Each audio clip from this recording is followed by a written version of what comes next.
전남권 국립의과대 신설 관련해서 한번 얘기를 해보겠습니다. 지금 최근에 나온 뉴스는 이겁니다. 목포대학교와 순천대학교가 의과대 신설을 위해서 통합을 하기로 양 대학 총장들이 합의를 했다. 이게 지금 빅 뉴스거리죠. 그리고 이에 따른 전남지사가 18일 오전에 갑자기 기자간담회를 했어요. 기자간담회를 해가지고 이런 식으로 얘기를 합니다. 양 대학이 통합이 됐고 통합이 됐기 때문에 하나의 의과대학으로 통합의과대학. 이제 저희들이 지금까지 이렇게 통합의과대학으로 불러왔으니까 그렇게 부릅니다만 엄격히 말하면은 양 통합대학교의 의과대학이죠. 그렇기 때문에 그래서 일단은 여러분 이해 편의를 위해서 그냥 통합의과대학으로 부르겠습니다. 그래서 통합의과대학은 이제 저희들이 마지막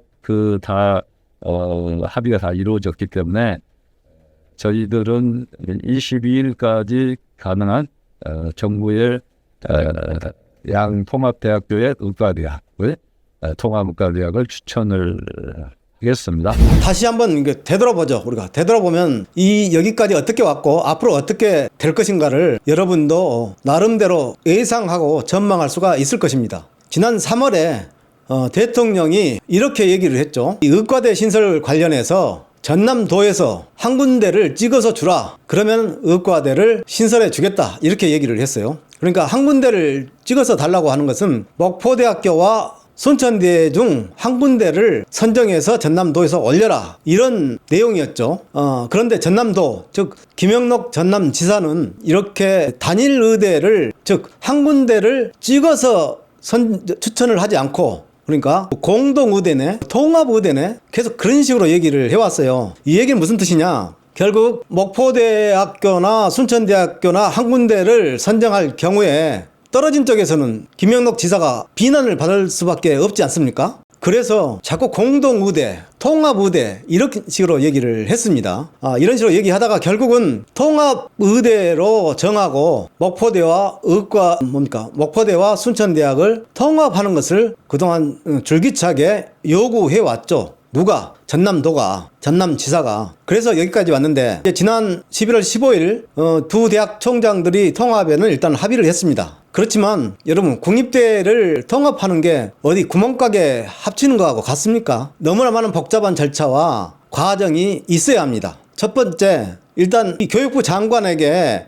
양 대학이 통합을 신청하기 위해서는, 그 신청서를 접수하기 위해서는 대학 구성원들, 교수사회, 교직원들, 학생들의 통합 찬반을 물어야 됩니다. 투표를 해야 됩니다. 그뿐만은 아닙니다. 또 대학 총동문회의 의견을 들어야 됩니다. 이런 모든 자료가 첨부돼야지 통합 신청서를 교육부에 제출할 수 있습니다. 이것은 목포대학교나 순천대학교나 마찬가지입니다. 또한 또 외부 의견, 즉 외부 의견이라고 여기서 하는 것은 아까 말씀드린 대로 지역사회의 여론과 이런 것도 다 첨부가 돼야 됩니다. 통합을 할 것인가 말 것인가, 이 부분을 첨부를 해야지 그 신청서가, 통합 신청서가 교육부에서 접수를 하게 됩니다. 두 번째 중요한 것은 이 통합을 하게 되면 두 개의 대학을 통합을 하지 않습니까? 그러면 뭡니까? 구조개혁, 구조조정 계획서도 함께 제출을 해야 됩니다. 양 대학이 통합을 하게 되면 유사 학과가 있을 거 아닙니까? 중복된 학과도 있고, 먼저 이런 중복되고 유사한 학과가 통폐합돼야 됩니다. 이 통폐합 계획서를 제출을 해야 됩니다. 그러면 부서는 어떻게 됩니까? 교직원들이 근무하는 부서도 마찬가지로 중복되는 부서, 이런 것들이 다 통폐합이 돼야 됩니다. 이것만 됩니까? 통합대학, 통폐합대학의 명칭을 어떻게 할 겁니까?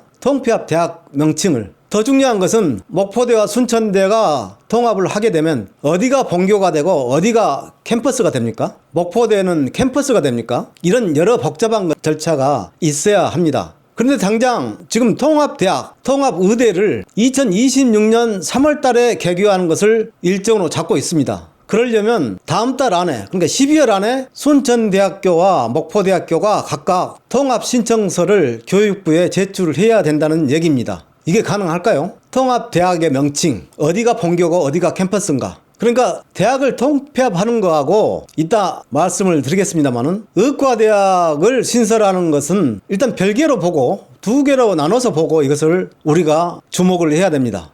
통폐합은 의대 신설과 관계없이 전국적으로 지금 진행되고 있지 않습니까? 또 목포대는 이미 글로컬 대학 선정을 위해서 전문대학인 전남 도립대와 통합을 추진하고 있습니다. 이 문제는 또 어떻게 되죠? 결국 이 목포대, 순천대 양 총장들이 통합은 합의했지만 실질적으로는 세 개 대학이 통합을 하는 겁니다. 담양에 있는 전남 도립대까지 합치면 이런 여러 가지 복잡한 사안들이 있습니다. 통합에 따른 학과가 없어지고 폐합되고, 그러죠. 통폐합되고 이런 과정이 결코 단순한 문제가 아닙니다. 물론 의대 신설이라는 대전제 앞에서 학생들이나 교직원들 아니면 교수님들이 수용을 할 가능성이 많죠, 현재로선. 근데 이 보신 것처럼 전남지사의 이 기자간담회를 보신 것처럼 마치 양 대학 총장들이 모여서 통합에 합의했기 때문에 마치 모든 게 양 대학 통합이 실현된 것처럼 이렇게 전남지사가 얘기를 하고 있습니다. 저는 이것은 여론을 호도하는 것이라고 생각하고요. 또 하나는 도지사가 이 양대학 통합에 어떤 역할을 했는지 모르겠지만은 공치사를 한 것 아닌가, 그런 시각으로 보고 있습니다. 그 다음에 의과대학 신설 문제입니다. 의과대 신설 문제. 200명 정원의 의과대를 신설하겠다. 이게 전남도의 계획이고 그렇습니다. 근데 지금 전국적으로 의대 증원 때문에 의료 대란이 계속되고 있지 않습니까? 현재도 진행 중 아니겠습니까? 그런데 이 의료 대란 속에서 정부가 또다시 전남에 200명의 의대 정원을 또 늘린다라고 했을 때 이 전국, 그러니까 의료계와 정부가는 어떤 상황이 될 것 같습니까? 지금도 의대 정원 문제 때문에 전공의들이 의료 현장에 떠나고 있는 상황인데 여기서 또 전남의 의대 신설을 위해서 200명을 배정한다, 이렇게 정부에서 발표를 하면 어떻게 될 것 같습니까? 더 중요한 건 말씀드리겠습니다. 지난 34년 동안 전남 산안권 같은 경우에는 줄기차게 목포대 의과대 신설을 요구를 해왔습니다. 그런데 이 산안권 주민들의 수건이 의과대 신설입니까? 아니면 의과대 신설에 따른 부속 병원 신설입니까? 대학 부속 병원이라는 상급 병원을 신설하는 것이 목표가 아니겠습니까? 제가 이전에도 말씀드렸지만 순천대학교는 4년 전, 지난 2020년 총선 때부터 순천대 의대 신설이 본격적으로 일기 시작했습니다. 그러니까 의대 유치 운동이 순천은 4년이 됐고 전남 서부권은, 목포를 포함한 전남 서부권은 34년이 됐습니다. 그리고 이 목포대 의대 신설이 그동안 전라남도의 도정 현안 중에 하나였습니다. 그런데 지난 2020년부터 갑자기 김영록 전남지사가 목포대 의대 신설을 삭제하고 순천대를 포함해서 전남권 국립의대 신설로 도정 현안 방침을 변경한 것입니다. 이 점은 분명히 우리가 숙지를 하고 있어야 됩니다. 그러면 의대 신설에 따른 부속병원은 어떻게 되냐? 대부분의 사람들이 이 부속병원이 그냥 바로 신설되는 줄 그렇게 알고 있습니다. 그건 오산입니다. 국립의과대학 부속병원은 정부에서 기껏해야 20에서 25%밖에 지원해주지 않습니다. 그리고 나머지 75%의 재정 부담은 대학 측에서 해야 됩니다. 즉 부속병원이 신설되는데 수천억 원이 들어가는데 그중에서 정부에서 신설에 따른 보조 비용은 그동안 관례상 많아야 25%다. 이걸 분명히 알고 계셔야 됩니다. 그리고 나머지는 그 해당 대학 측에서 부담하게 돼 있습니다. 그러면 전남도는 부속병원을 어떻게 생각하고 있는가? 이거 보시면 1000개 정도의 병상의 부속병원을 신설하려면 얼마가 드냐? 7천억 원이 든다고 상정해 놓고 있습니다. 그러면 현재 전남도가 자꾸 순천과 목포 두 군데에다 부속병원을 설립한다라고 하고 있습니다. 그러면 500병상씩 쪼개면 3,500억 원이 들어가지 않습니까? 이 부속병원을 만드는 데만. 그러면 그동안 관행으로 봤을 때 정부가 지원해준 보조금은 20에서 25%라고 한다면 3,500억 원 가운데 나머지 2,000억 원은 어떻게 충당을 하죠? 그리고 전남도가 그 부속병원 설립에 따른 영역 결과 이 부속병원을 설립하는 데 드는 기간이 80개월, 무려 6년 8개월이 걸립니다. 그러니까 10년 걸린다는 얘기 아니겠습니까? 어느 세월에 부속병원이 들어서죠? 그리고 또 중요한 거 있습니다. 대학 부속병원은 중증 질환만 담당하는 상급 의료기관입니다. 상급 병원이죠. 암, 뇌혈관 질환, 심혈관 질환 등 중증 질환을 취급하는 진료하고 치료하는 기관입니다. 그러면 이 부속병원이, 대학 부속병원이, 예를 들자면 목포대 부속병원이 신설이 되면 이 부속병원이 경영수지를 맞춰서 운영이 되려면 어떻게 되느냐? 1년에